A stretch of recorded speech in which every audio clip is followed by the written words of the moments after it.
आज का हमारा टॉपिक क्या है? हमें कुछ संख्याएं दे दी जाए, उनसे बोल दी जाए कि इनको आप पूर्ण घन संख्या बनाना है, तो आप किस प्रकार से बनाओगे। कई बार क्या होता है, हमें कुछ संख्याएं होती है दी जाती है, लेकिन वो पूर्ण घन संख्या नहीं होती है। तो हम कोई भी संख्या अगर पूर्ण घन संख्या नहीं है, तो उसको पूर्ण घन संख्याएं बना सकते हैं। बनाने का एक तरीका है, सबसे पहले हमें क्या करना है, जो भी संख्या दी है उसके अभाज्य गुणनखंड कर लेने हैं। अभाज्य गुणनखंड करने के बाद में उनके जोड़े बना लेने हैं, यानी समूह बना लेने हैं। संख्याओं के अभाज्य गुणनखंडों के जो सेम सेम है ना संख्या, उनके तीन तीन के समूह बना लेना है।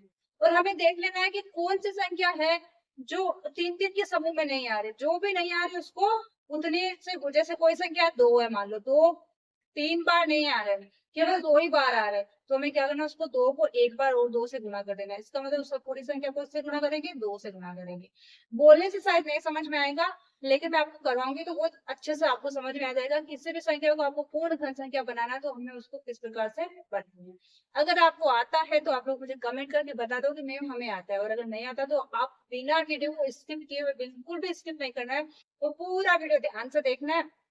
ध्यान से वीडियो को देखोगे तो आप ही सीख जाओगे कि किसी भी संख्या को पूर्ण संख्या कैसे बनाया जाता है। तो हमारा पहला नंबर क्या है, 243। क्वेश्चन क्या है, वह सबसे छोटी संख्या ज्ञात कीजिए जिससे गुणा करने पर पूर्ण घन प्राप्त हो जाएगा। इसमें हमें क्या करना है, गुणा करना है। तो सबसे पहले हमें क्या करना है, इस 243 के अभाज्य गुणनखंड कर लेनी है। इसमें देखो किसका भाग जाएगा, 4 और 3 7 और 2 9, यानी 3 का जाएगा, 2 का तो जाएगा नहीं क्योंकि अंतिम में 0 2 4 6 8 इनमें से नहीं है। 3 का लगाएंगे तो 8 में 24, 3 एकम 3। फिर से 3 का लगाओ, 3 दूनी 6, 7 दूनी 21। फिर से 3 का 9 3 27। फिर से 3 का 3 3 9 और 3 एकम 3। अब आवाज गुणनखंड लिख लो, 243 बराबर 3 गुणा 3 गुणा 3 गुणा 3 गुणा 3। गुणनखंड लिख लिए। अब हमें क्या करना है, इनके तीन तीन के समूह बना लेने हैं। देखो इसका 3 का समूह आ रहा है, इसका भी 2 का ही समूह आ रहा है, तो हमें देख लेना है कि कौन 3 के समूह में नहीं है, उसी से गुणा करना है।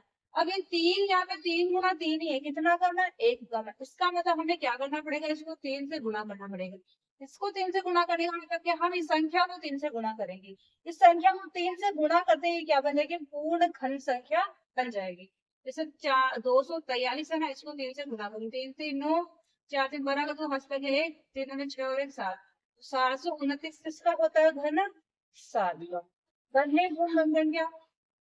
तो किसी भी संख्या को हमें जब भी पूर्ण घन संख्या बनाना है, तो हमें क्या कर लेना है, सबसे पहले संख्या के अभाज्य गुणनखंड कर लेने हैं।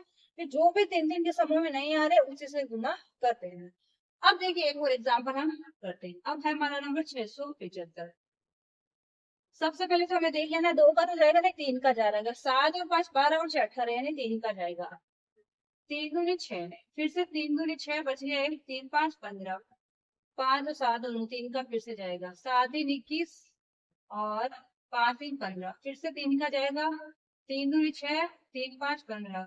5 का जाएगा, 5 5 25 तो 5 एकम 5।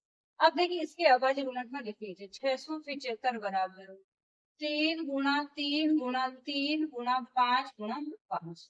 अब सेम वही प्रोसेसिंग करना है हमें, तीन तीन के समूह बना लेने। ये देखो 3 के समूह में, लेकिन ये 5 5 है ना, केवल और केवल कितने हैं, 2 है। अगर यहाँ पे 5 गुणा 5 गुणा 5 होता तो ये पूर्ण घन संख्या होती, लेकिन यहाँ पे आगे एक और बार 5 नहीं आ रहा है, केवल 2 बार ही आ रहा है। तो पूर्ण घन संख्या बनाने के लिए हमें क्या करना पड़ेगा, इस संख्या को किससे गुणा करना पड़ेगा, 5 से। यहाँ पे अगर मैं 5 करूँ तो इसका मतलब यहाँ पे 5 कब आएगा, जब मैं इस संख्या को 5 से गुणा करूँ। अगर आप 675 को 5 से गुणा करके देंगे, वो 3375 किसका होता है, 15 का शायद। 14 का 2744, हाँ 15 का क्यूब होता है 3375। तो यहीं से पता चल जाएगा ना, इसका 3 ले लेंगे, इसका 5 ले लेंगे, तो 15 का क्यूब होता है। ठीक है, तो हमें पता चल गया किसी भी संख्या को पूर्ण धन संख्या कैसे बना सकते हैं। ठीक है, अब एक और एग्जांपल हम करते हैं, जो छोटा सा ये 100 का है। जब मान लो आप 100 में 100 में आप भाग लगाओगे, 2 का जाएगा 50, फिर 2 का जाएगा 25, फिर 5 का जाएगा 5, वो 5 एकम 5। अब इसमें देखिए अभी तक तो हमारी क्या था, एक एक की संख्या थी जो तीन तीन के समूह में नहीं थी। अब इसमें दोनों ही क्या है, तीन तीन के समूह में नहीं, तो इसको कैसे करेंगे। सबसे पहले हमें लिख लेना है 100 बराबर 2 गुना 2 गुना 5 गुना 5। तो ये भी देखो समूह में नहीं है 3 के, ये भी नहीं है। एक तो हमें इसको 2 से गुणा करना पड़ेगा और एक इसको हमें 5 से गुणा करना पड़ेगा। तो 5 गुणा 2 कितना हो जाएगा 10। तो कहने का मतलब हमें इस संख्या को किससे गुणा करना पड़ेगा 10 से। हमें कुछ संख्या ही बतानी है कि हमें इस 100 को किस संख्या से गुणा करना है। तो हमें कैसे पता चलेगा, हमें पता है कि भाई ये भी 3 के समूह में नहीं, तो एक तो 2 से गुणा करेंगे, एक 5 से भी करना पड़ेगा क्योंकि ये भी 3 के समूह में नहीं। तो एक तो 5 हो गया और एक 2 हो गया, तो 2 गुणा 5 क्या हो गया 10। कहने का मतलब क्या, इस पूरी संख्या को हमें 10 से गुणा करना पड़ेगा। 10 से गुणा करते ही पूर्ण घन संख्या बन जाएगी। 100 को आप 10 से गुणा करोगे तो आ जाएगा 1000, और 1000 किसका होता है 10 का क्यूब होता है, यानी 10 का घन होता है। तो इस प्रकार से हम किसी भी संख्या को, अगर कोई भी संख्या कोई पूर्ण घन संख्या नहीं है, उसको पूर्ण घन संख्या ज्ञात करेंगे कि भाई कौन से जोड़े में नहीं है, और जो भी जोड़े में नहीं उसे गुणा करेंगे तो पूर्ण घन संख्या बन जाएगी। ठीक है, तो आई होप आप सब लोगों का एकदम आई होप आप सब लोगों का ये कॉन्सेप्ट अच्छे से क्लियर हो गया होगा। अब हम करेंगे इसी का एक नेक्स्ट पार्ट जो कि क्या है, जिसमें हमें बताना होगा कि वह सबसे छोटी संख्या जिससे भाग लगाने पर हमें पूर्ण घन संख्या प्राप्त हो जाए। जहाँ पे क्या होगा, अभी तो हमें क्या पता चला था कि गुणा कर रहे थे, अब हमें क्या पता चलेगा कि जो भी संख्या दी जाएगी ना उसमें क्या होगा, एक एक्स्ट्रा आएगा, उसका हमें भाग लगाना पड़ेगा। यानी कि जो भी जोड़े में यानी समूह में नहीं आएगा ना 3 3 के, उसी का हमें उस संख्या में भाग लगाना है। भाग लगाने पे वो संख्या पूर्ण घन संख्या बन जाएगी। तो चलिए अब हम नेक्स्ट टॉपिक देखते हैं।